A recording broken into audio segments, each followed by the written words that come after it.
Now I will show you how to copy a spreadsheet. It can be done in more than one way. You can do it directly from Google Sheet or from Google Drive folder. For now, I will show you from Google Drive folder. To copy a file in Google Drive, first locate the file you want to copy. So for now, I want to copy library.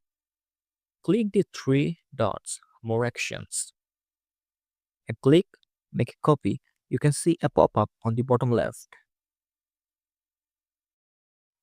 A notification will confirm that it is copied.